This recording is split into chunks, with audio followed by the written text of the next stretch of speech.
Nandito kami ngayon sa may barangay Dumagit, New Washington, Aklan at may na-report sa mga kapulisan na meron daw isang natagpuang patay dito sa loob ng kanyang tahanan. Nandyan na yung mga taga-Soko at ganoon din yung mga taga New Washington na police station na nag-iimbestiga. Kontakin mo ba?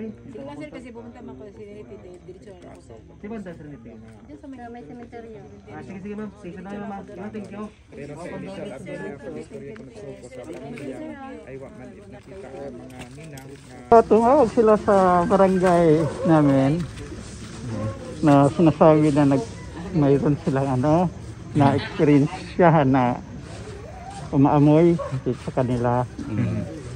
Tapos yung biktima ay sinasabi nila na may 3 araw na nawawala. So tumawag kami ng MRRD at sinabihan namin ng MR na tumawag din ng pulis para pumunta dito dahil ayaw naman ng barangay na kami lang ang bumukas ng bahay dahil nakasarado. Suluhanon, kagawad nga nagatinir di kara? Oo, mamunay sa bilog. Sino na pangagan kagawad yung Si biktima? Tito Andrade. Tito Andrade. Mga pila ng pangindaron kara? Nasa 50 years old imaw. 50 years old. Pag-abot naman niya time ay sarado ra ng bagay. Tapos ay ginpa bring ka lang naman doon ng pirta para makita sa sugod dahil una nagahalin do hugong. At pagka bukas ko pirta ay doon nga pagsugod MR ay kita o tananda nga nagahamyang noon. Sa siin Sa kwarto. kagawad? Sa kwarto mati mo Sa katre? sa katre. Tapos ay rin nga ni baho bagay sobra itong Galingasaw tagit. Kung basihan kagawad mga pilang adlaw, mga 3 days man gid. uli ka nang kita nga buhi ay Domingo at gabi ay naghampan pa bagay ito sa namatyanan naghampan kay Mau. Agoy nga pagkalunis ay masudin kung tatrabaho aman mo kasi trabaho Martes Merkulis nga kainayang ay anday yung hapanuhan nila gayon nga ni randang speculation nga basi kung unay masasud nga nakapatay yun nga na ito yun to natabo nga tumawag ituloy sa suko pag doon mo taranda nga rekomendasyon mo taranda nga findings at suko nga wa mapawalti nga natabo. May anang bagatian ra kagawad? Ay wa man siguro ay wa man mo gareklamo nga may anang ginabatya gid. Pero may basi kung may anang ginakuan kong amat nga ginareklamo na Ay sa anang gawas.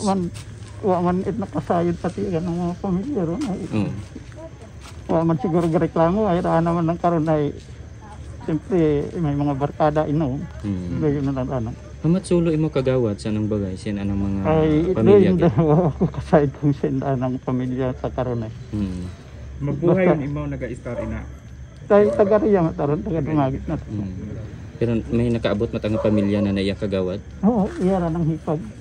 Man. Magkain na rin Atong nagtawag. bayi nga to kaina. Oo. Okay. Inorigin nagtawag puninarya. Ano na pagkakilala nimo kagawad sa victim nila? Ay mabuot man, wa man kaaway yaron. Kung mag-inom ay wa man na-aggrab yung mga tao. Kita mo pagkahilong diretso mati mo sanang pagayunan. Una mati mo pahuway. Sa imong pagpati man kara kagawad ay natural lang pagkamatay man. Oo. Sigurado taron nga natural ya taron nga. Wa mat record sa barangay ron nga mga gain mo. Wa mat mga ibang lastro sa nang Wa mat plastro, wa mat tama, wa man kung ano-ano. Wala man ano gani pangalan ka to kagawad ni victim ka? Tito Padasas Andrade mo. Tito Padasas Andrade, mga 50 years old. Oo. Ano kay pangalan naton kagawad? Si kagawad di Sir Agustino. Iser Agustino. Sige kagawad. Thank you gid. Thank you. Salamat. Pabahay ni Chi. Ay may pumunta sa akin, kumari ko na Mars man na ganyan kanina na may namatay man na yung ano mo. bayaw mo lang, sabing gano'n. Di nagulat ako. Mm-mm. Nagpunta ko dito, yun ang naanuhan ko nga ito na nga sa sa itong house na to. Si Intaro, ano mga pamilya ka ma'am? Wala siyang siya, may asawa siya, hiwalay. Tapos yung may father naman siya doon sa pabahay, inalagaan ko doon. Kasi doon kami nakatira, siya dito, siya dito, nagre-rent siya dyan. Mga unga at mga unga mo? May unga siya pero wala siya, hiwalay. Malayo. Siya sa, sa Santa Ines, ang Malay, Tanay. Tanay yun. Santa Santa Ines, Tanay Rizal, oo yun. Mga anong oras ni manabaton ka ina ma'am do balita? Mga na, itong hapon na po lang. Alas 4 gid na Oo, siguro. ganun siguro talaga siya, ganun kasi pagkakita nila, dumiretso sa akin kasi wala alam kasi ibang pamilya. Ako lang sa yung tatay niya, naalaga ko dun sa Chando pa bahay. Anong explanation itasoko kinyo ma'am? Wala siyang foul play na may mga stamp or whatever. Ang lang nila, baka may sakit siya or inatake. Kasi subsub kasi siya daw. Subsuba. So, Nakadapa daw siya talaga. Doon nakita daw ng mga sa ilalim, mga mga liquid na yan, hindi daw dugo kundi lalo na sa body niya. Cardiac arrest posible. Oo, siguro kasi nakasubsob nga siya. Yun naman kasi ko parang may sakit siya kasi nga malaking tao palagi siya nagiinom yun. Mabuhay ang imaw lang suluhan nun. Mabuhay na sir kasi doon kasi kami sa pabahay parang hiwalay siya sa amin parang hindi ko maintindihan kung may kunting rin siya na hindi ko alam kung may sa amin kasi ayaw na nga niya sa amin Okay. Bilang ikaw nga hipag pilang days dulas ninyo nga nagka-istorya kam kara? Ay hindi ko maano sir siguro nung namatay yung nanay niya. 1 year na siguro. Kasi hindi siya tao na makipag sa amin. Ano tawag diyan? Makipag halubilo. Parang hindi ko ma-explain kung anong klaseng Kahit masalubong kami sir, hindi man ako binabati. Okay. So medyo may something Oo, yun. Kasi kahit yung father niya nagdatampo rin sa kanya kasi kung magsasalubong daw sila, kaya nga humiwalay. Kaya pumunta sa akin doon sa babahay kasi yung niya kasi daw magsalubong sila, hindi masipit si tatay niya yun hindi siya pinapansin or ibinabati iba ganun.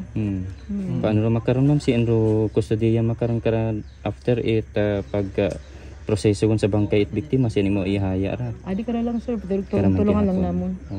Kasi yung mga kapitbahay kasi dito parang hindi ayun kasi iba. Parang kamag-anak lang kami dito.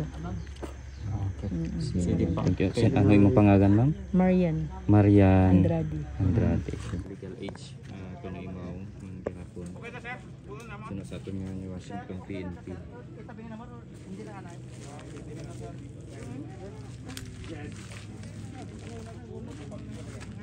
Pamilya.